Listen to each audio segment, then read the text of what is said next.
Olá, hoje nós vamos falar sobre os dados do último censo de 2022 em Mato Grosso. Tem informações muito importantes, tem percentuais que chamam a atenção em relação ao Brasil, a outros estados, municípios que se destacaram também. Só para você ter uma ideia, Mato Grosso foi o terceiro estado que mais cresceu.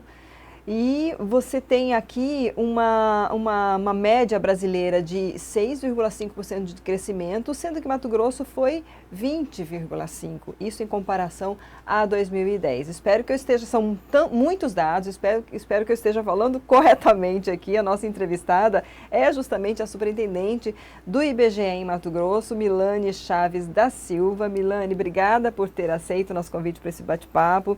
Quem nos acompanha aqui, a Milane vai dar duas entrevistas, então hoje você está acompanhando a entrevista que a gente vai falar de dados gerais, destacar aí Mato Grosso em relação ao país. E a segunda entrevista vamos falar de economia, porque claro, Mato Grosso tem crescido e muito, e isso é muito importante a gente discutir e observar o que representa para a nossa população, enfim. Milane, bem-vinda.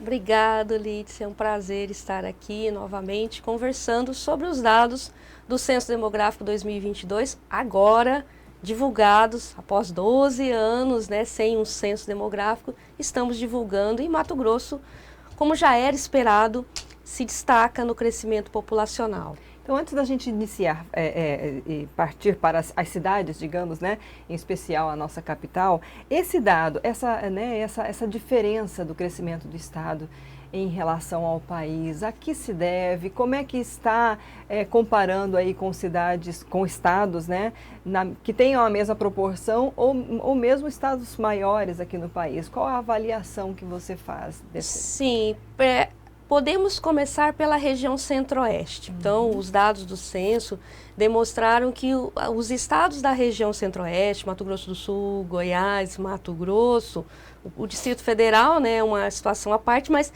eles crescem. Então, o centro-oeste, ele cresce. É importante dizer que Mato Grosso, a capital, a nossa capital, Cuiabá, em termos absolutos, ela cresce em números absolutos mais do que Campo Grande e do que Goiânia. Evidentemente que Goiânia tem uma população maior, Campo Grande também, mas a nossa capital, ela cresceu em proporção em números absolutos maior. Então, quando nós observamos Mato Grosso, que cresce a uma taxa de 20%, o Brasil cresceu 6,5%. A taxa geométrica de crescimento, que é uma média do crescimento ao longo desses 12 anos, de Mato Grosso foi de 1,57 e o Brasil foi 0,52. Mato Grosso é o terceiro estado que mais cresceu. O primeiro foi Roraima, muito influenciado pelas migrações, os venezuelanos, basicamente. Santa Catarina, que é um estado que atrai população pelo seu potencial industrial e tantas outras coisas, mas em Mato Grosso. Então, Mato Grosso está lá no ranking, os três estados. A nossa capital cresce, Várzea Grande cresce. Nós tivemos em Mato Grosso, em 2010, uma população de pouco mais de 3 milhões e 35. Em 2022, essa população passa para 3 milhões e 658 mil. Então, nós temos aí um aumento de 623 mil pessoas, quase uma capital. A capital Cuiabá cresce quase 100 mil pessoas. E se nós formos olhar, porque o IBGE pesquisa a população nos domicílios. Então, o nosso estado cresce 20% em população e em número de domicílios, 43%. Isso explica muitas coisas. Então, assim, são muitos dados que vão nos explicar. Quando falamos, aumentou 20% a população, aumentou em 43% o número de domicílios. O que significa isso?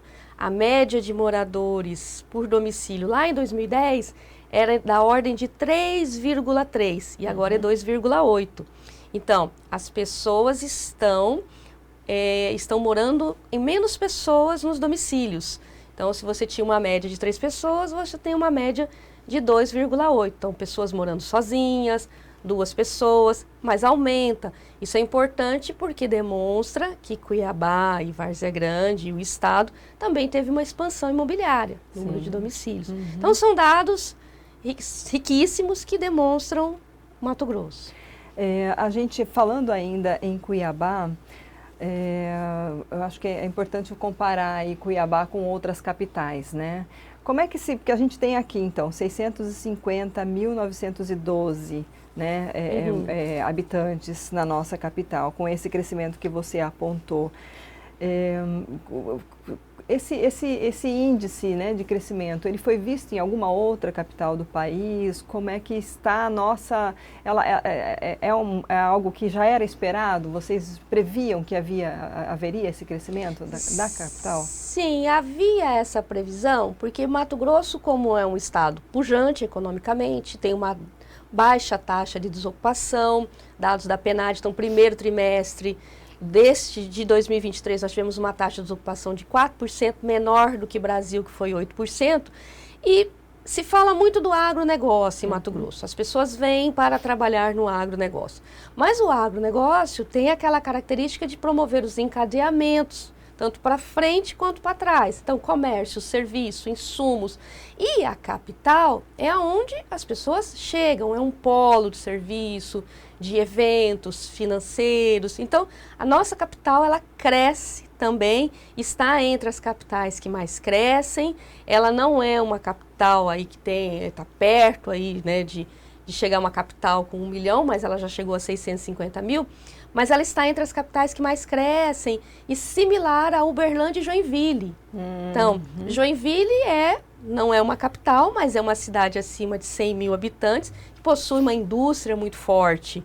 Então, isso nós vamos poder explorar um pouco mais a questão da indústria em Mato Grosso. Uberlândia também. Então, Cuiabá está entre as capitais que mais cresceram, cresceu quase 100 mil pessoas e similar a algumas cidades importantes. Tivemos capitais, tais como Fortaleza, Salvador, Recife, Natal, que diminuíram a população. Capitais importantes. Então, a capital Fortaleza diminuiu, Rio de Janeiro, Natal, capitais que diminuíram a sua população e a nossa aumenta. Que tem aí um grande atrativo turístico, né? Essas capitais que você citou, pelo menos assim, leigamente falando, né? A atração maior, porque pelo que parece é justamente por causa das praias e tudo que envolve aí o turismo do litoral, né? E teve também um destaque, você falou em Uberlândia e Joinville, um destaque em Mato Grosso de Sinop. Sinop cresceu 100%? A população de Sinop cresceu acima de 50%, em torno quase de 70%, mas aí o que nós observamos, o número de domicílios que cresceu mais que 100%. Então, quando nós andamos em Sinop, a gente vê uma expansão de condomínios, uma expansão muito grande. E Sinop figura também como destaque nacional. Cidades acima de 100 mil, é uma das cidades que mais cresce, da faixa de 78% em população e mais de 100% no número de domicílios. Então, isso é importante. E não só Sinop, Sorriso, Lucas, Nova Mutum, são cidades que estão ali no eixo da BR-163. Então, é importante dizer que cidades aqui, então, fazendo uma análise de Mato Grosso, tá? Então, o que mais cresce? Sinop, Cuiabá, Rondonópolis, Várzea Grande. É importante falar de Várzea Grande porque ela cresce na mesma proporção de Cuiabá. É a concentração urbana. Então, também Várzea Grande ela observa Primavera, Nova Mutum, Tangará da Serra, Campo Novo dos Parecis e Querência também, uma cidade que cresce, destaque nacional também, Querência. Então, já é uma nova fronteira agrícola que já aparece. Então, quando nós falamos de Querência, por exemplo, é uma cidade que vem depois. Nós tivemos primeiro esse crescimento em Lucas, ao longo da BR-63, mas agora ali na região de Água Boa, Canarana, Ribeirão Cascalheira, Querência já se destaca, que é, Lídice, aquela questão dessas cidades polo. Então, Água Boa cresce, Canarana cresce, Ribeirão Cascalheira também cresce, mas ao que parece, elas estão ali no entorno, assim, quem está capitalizando ali esse crescimento, esse polo, é Querência, que teve um crescimento bem expressivo. Nós temos também uma curiosidade aqui, que quem está nos acompanhando, eu vou só citar aqui, como ela citou essas cidades, qual é o número de habitantes, né, que hoje tem. A gente falou já de Cuiabá, Várzea Grande está aí em torno de 299.422 habitantes, censo agora de 2022, né? Rondonópolis, 244.897. Sinop, 196.067 habitantes. Por outro lado, teve um município de Mato Grosso que está aí o quarto menor do Brasil, que já era um dos menores, que é Araguainha, com 1.010 habitantes, né? E tem aí alguns outros também que a gente viu comparando, né, os menores municípios, Serra Nova Dourada, 1.800, Ponte Branca, 2.008. Mas Araguainha está em quarto lugar no Brasil. Assim, para as pessoas conseguirem compreender, né, o porquê desses municípios estarem tão díspares, digamos, em comparação a muitos outros, tem a ver com essa questão da proximidade do agro, da pujança de determinadas áreas voltadas para o agronegócio? Eu sei que assim, a gente vai aprofundar na economia na outra entrevista, mas eu acho que assim, é uma curiosidade a gente ter ainda um município com 1.010 habitantes. Araguainha, então, continua o menor município de Mato Grosso, diminuiu 80 pessoas, em torno de 80 pessoas de 2010 para 22. Então, Araguainha ainda é um dos municípios menores do Brasil, exemplo de Borá, em São Paulo. Então, o que nós observamos nesses municípios? Se não existe uma atividade econômica que possa reter principalmente os jovens no município, o que acontece, a pirâmide etária, são dados muito interessantes de olhar a pirâmide etária de Araguainha, a gente observa que já são pessoas de mais idade, porque os jovens, eles acabam saindo ali, eles saem para estudar e não retornam mais. Então, isso tem a ver, o que atrai população e o que não faz com que a população vá embora. São oportunidades de trabalho. Então, Araguainha continua ainda, então não tem ainda uma atividade que faça com que tenha essa atração. Exemplos tivemos também, e já isso vai ser melhor convergente com a realidade, com os dados da economia, os municípios que estão fazendo aquela transição da pecuária para a agricultura. Então, nós temos algumas fases, né? Então, naquele primeiro momento, por exemplo, nós temos Guarantã do Norte. Tínhamos uma atividade econômica preponderantemente de pecuária. E aí emprega pessoas, não emprega muito, mas emprega. Quando existe uma transição que está ocorrendo para a agricultura, então observem em Guarantã do Norte muitas áreas para arrendamento, as fazendas elas vão se transformando de pecuária e os produtores vão arrendando para a produção de grãos.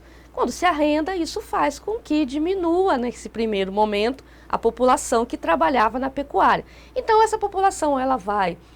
Nós observamos um movimento, ainda é prematuro, mas algumas cidades atraindo. Então, Sinop atrai população. No caso de Guarantã do Norte, Matupá atrai população. Porque o agronegócio, Lídice, tem essa questão, são fases. Então, para se aproveitar desse encadeamento para frente e para trás do agronegócio, comércio, serviço, maquinário, tem que ter uma maturidade. Então, nesse primeiro momento, você observa, e eu acho que são oportunidades para esses municípios de verticalizar, de procurar diversificar. Então, observamos isso, esse movimento. Observamos também em alguns municípios, tais como Cotriguaçu, aonde a atividade extrativista nativa, extração de madeira, era uma das atividades econômicas principais. Na década houve essa movimentação, essa diminuição. Esses municípios também diminuem a população. Denise e Barra do Bugres diminuem. Por quê? Tem uma atividade econômica, que são a cana-de-açúcar, que tinha, ao longo da década, lá em 2010, muito intensiva em mão de obra. Com a mecanização, isso faz com que essas pessoas que estavam ali em Barra do Bugres, em Denise, retornem para seus locais. Então, essa dinâmica econômica ela promove essas movimentações nos municípios de Mato Grosso. Mas, no geral, falando de Mato Grosso, dos 141 municípios de Mato Grosso, comparando 2010 com 22, 91 sobem, aumentam a população. E 90 sobem e 51 diminui. Então, existe um crescimento, sim. Sim. Bom, a gente vai, então, explorar mais esse assunto numa segunda entrevista, né? Então, você que está nos acompanhando aqui, hoje a gente está fazendo trazendo um panorama geral, vamos falar um pouco do trabalho do censo agora, como é que foi, né? Número de domicílios, de resposta. E aí, nessa segunda entrevista, que você vai assistir amanhã, no mesmo horário aqui no RDTV, no RD News, fica no site, você pode disponibilizar, a gente vai falar mais dessa questão de indústria de trabalho, de economia, de o que reflete em políticas públicas. Então, acompanhe o RDTV hoje e amanhã, que vai estar a Milane com a gente. Eu queria agora, então, Milane, já passar para esse trabalho que vocês tiveram, né? Como é que foi? Porque foi bastante conturbado, o princípio especialmente, por conta de anúncio de corte de recursos, por conta de número de recenseadores que vocês precisavam, porque também vocês iriam ali recensear as comunidades indígenas. Mato Grosso tem uma diversidade, né, além de ser territorialmente muito grande, tem uma diversidade de realidades. Né? Nós temos quilombos, quilombolas, temos as etnias. Como é que foi, né, esse trabalho? O que vocês tiveram de taxa de resposta, né, em relação ao censo 2022? Inicialmente eu quero agradecer a população de Mato Grosso que recebeu o censo. Nós tivemos 95,69% de resposta. Então, dos domicílios que visitamos em Mato Grosso, nós temos mais de 1.500.000 domicílios. Então, dentre esses, quase 1.300.000 são domicílios particulares, então, onde nós fomos buscar esses moradores, nós tivemos 95% de resposta, 95,69%. Infelizmente, tivemos 4,31% de não resposta. O que é não resposta? É o morador ausente, que nós fomos N vezes lá e não conseguimos encontrar, ou a recusa ali. Então, infelizmente, ainda tivemos 1,32% que não houve resposta, porque foi uma recusa. Uma recusa explícita. A população não quis atender, apesar das várias oportunidades. Teve o 137, mas isso não prejudica o estado de Mato Grosso. Então, essas pessoas, no que tange a população, esses dados são imputados. Mais de 55 mil domicílios que não houve resposta, esses dados foram imputados e não prejudica a população. Mas o ideal é que essas pessoas tivessem respondido, porque isso não vai nos prejudicar, porque chegamos em menos de 5% de não resposta, mas na expansão, que são aqueles dados do domicílio, os dados de saúde, os dados de educação, de renda, que precisa, para que se tenha um dado estatístico robusto, confiável, que tenha menos do que 5% de não resposta. Mas nós atingimos e será possível. Os desafios foram imensos, né? Esse censo começou em agosto, 1º de agosto de 2022, com a perspectiva de durar 3 meses, agosto, setembro, outubro, talvez até novembro, e nós finalizamos, foram 10 meses de coleta, resumidamente. Isso não foi só em Mato Grosso, mas em Mato Grosso foi muito mais potencializado, porque houve falta de mão de obra, como você bem citou, isso no Brasil como um todo. Tivemos problemas, porque o censo ele é realizado de 10 em 10 anos, é importante dizer, com uma contagem no meio. Tivemos o censo em 2010. Poderíamos ter tido uma contagem em 2015, não foi possível por conta de orçamento.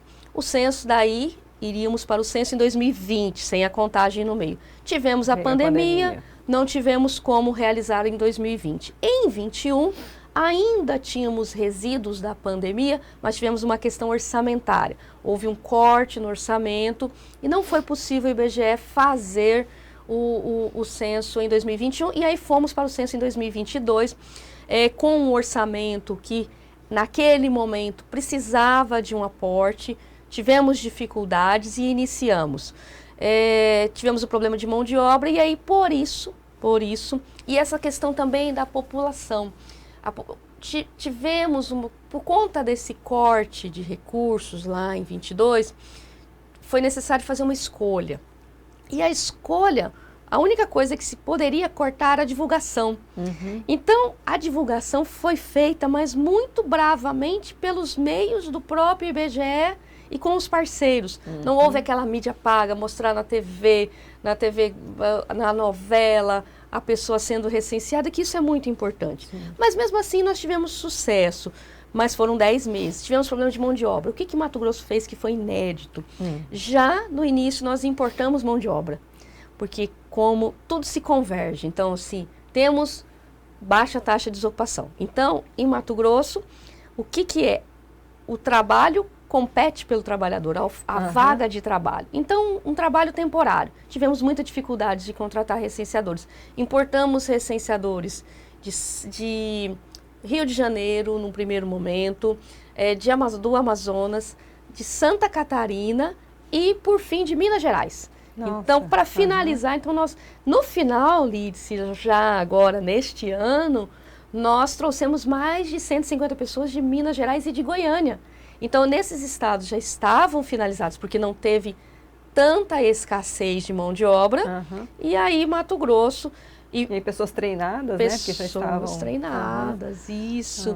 Houve a necessidade de uma solicitação de suplementação orçamentária da Superintendência de Mato Grosso para a direção, que foi prontamente atendida para trazer essas pessoas. É importante dizer também que em 2023 houve uma suplementação orçamentária do Ministério do Planejamento de mais de 300 milhões para o censo. E Mato Grosso buscou também esses recursos adicionais para trazer essas pessoas para finalizar o censo. Eu digo que, com muita clareza, que se não fosse essa importação de mão de obra, não teríamos terminado a coleta, mas terminamos. E vocês tiveram também a ajuda da tecnologia, né? Queria que você falasse um pouquinho aí dessa diferença, porque 2010 para 2022, muita coisa mudou, né? Tudo em relação à tecnologia. E vocês tiveram aí também essa tecnologia para ajudar nesse trabalho, para compilar esses dados. Isso agilizou, né, até inclusive a divulgação dos dados? Agilizou muito, Lídice. Nós tivemos nesse censo a junção da estatística com a geografia. Nunca foi tão evidente no IBGE e IBGE, a geografia com a estatística. Toda a coleta foi georreferenciada e todos esses mais de 1.500.000 endereços estão todos com coordenadas. Então, esse trabalho desses recenseadores ao longo desses 10 meses, eles foram acompanhados em tempo real pela nossa equipe. Eu tenho uma equipe de inteligência aqui na superintendência. Essa equipe de inteligência, ela vê as rotas, ela observa aqueles municípios onde está mais devagar. E a gente sabe, em muitos locais, sabia que era falta de recenseamento, mas a gente estava observando que não tinha aquela coordenada. Nós recebemos em 2021 coordenadas da ANEEL que serviram para fazer um batimento. O que é a coordenada da ANEEL? Indica que tem um padrão. Se tem um padrão, possivelmente tem um domicílio. Então, isso era uma forma de uma conferência. Então, a tecnologia apoiou demais toda a nossa coleta em equipamentos DMCs, que são celulares, né, e transmitidos diariamente. Então, tanto que isso foi possível, como você bem disse, terminamos a revisão dos dados, verificando vagos, usos ocasionais, em 28 de maio. Em 28 de junho, divulgamos os primeiros resultados. Tempo, né? E olha que em Mato Grosso, são dados, uma quantidade de dados absurda. Em Mato Grosso são 141 municípios, mais de 9.000 setores. No Brasil são quase 500.000 setores censitários. Então, com muito uso de tecnologia, computadores de alta capacidade, em 28 de maio, 28 de junho, divulgados os primeiros resultados, que só são somente população e domicílios. Muita coisa ainda virá. Tá bom. Eu já ia perguntar isso, mas então já está respondido. A gente vai encerrar essa entrevista aqui, porque nós vamos voltar com a Milane Chaves da Silva, superintendente do IBGE, para falar de economia, especialmente industrialização, os dados aqui de Mato Grosso, o que isso representa, o que isso influencia em políticas públicas. Então, Milane, obrigada por você estar aqui conosco, por essa primeira parte aí. A gente sabe que tem muitas informações, mesmo sendo só, né, essa primeira divulgação, né? Mas a gente agradece muito aí pela disponibilidade do seu tempo. Obrigada, Lídice. Eu que agradeço poder compartilhar esses dados com a sociedade mato-grossense. E mais uma vez agradecer a quem respondeu o censo. Obrigada. Bom, esta é a primeira parte, a primeira entrevista com a Milane Chaves da Silva, superintendente do IBGE em Mato Grosso. E fica essa dica para você, compartilhe essa entrevista, ela está disponível no nosso canal, no YouTube também, no site RD News. E amanhã acompanhem conosco, cedinho a gente vai estar com a Milane de novo, de volta, falando de economia, falando de industrialização, as cidades que mais cresceram, destrinchando um pouquinho esses dados aí, que são tão importantes para a gente.